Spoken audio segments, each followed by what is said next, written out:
Hello, I'm John Donahue. I've been going up to camp for about 45 years now, and for the last 28 or 29, I've been a staff member. We started going to family camp early in the 1970s and have been going ever since. Today I want to talk about one of my experiences in 1998 when I had a cabin full of fifth grade boys. There are a lot of special things about Camp Echo. But one of the very special ones is the stars at night.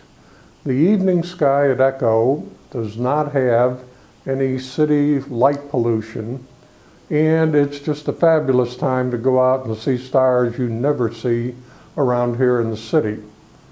As I said, I had fifth grade boys, and we just finished our TAPS talk, and I'd put them down to bed after doing a minute mystery or two, and I went outside to take a look at the stars.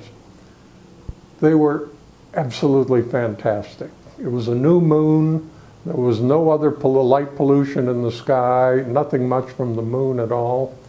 And I thought, this is so terrific, I'm going to go in and get these kids out.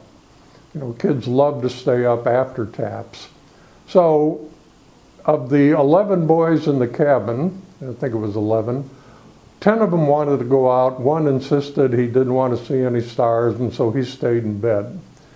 And we went out and lay down on the baseball field and just looked up and talked about the Milky Way. The Milky Way was unbelievable. It's just a huge swath of white in the sky. So I told the kids millions and millions of stars.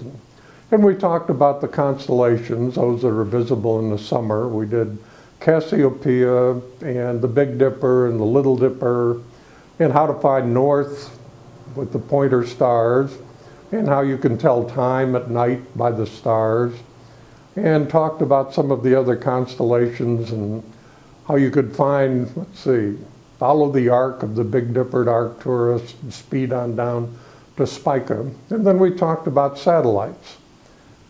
And if you are really patient, you can lie down and look, and sure enough, a perfect north to south orbit satellite went overhead.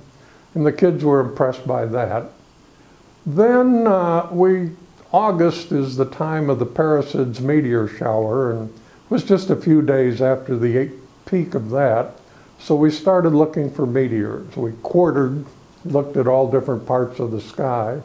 And sure enough, 5 or 6 small meteors went by, and the kids were properly impressed by that. And we were talking, looking west for some reason, at some stars or whatever, just over the horizon. And the biggest meteor I have ever seen in my life came across about 90 degrees of the sky, a huge white, long-lasting, probably 4 or 5 seconds meteor. And then it exploded with a huge white flash of light. And the kids were impressed. I was unbelievably impressed. I'd never seen anything like that in my life, and they wanted to look for more, but I knew enough to quit when we were ahead, and we went back to bed. Probably the best part of that was the next morning to hear 10 little fifth graders all oohing and aahing to their one classmate or cabin mate who'd refused to go out. It was an absolutely unbelievable night at Echo. I went to bed that night thinking, wow, this is the best night I've ever had. Unbelievably, something even better happened a week later, but that's a different story.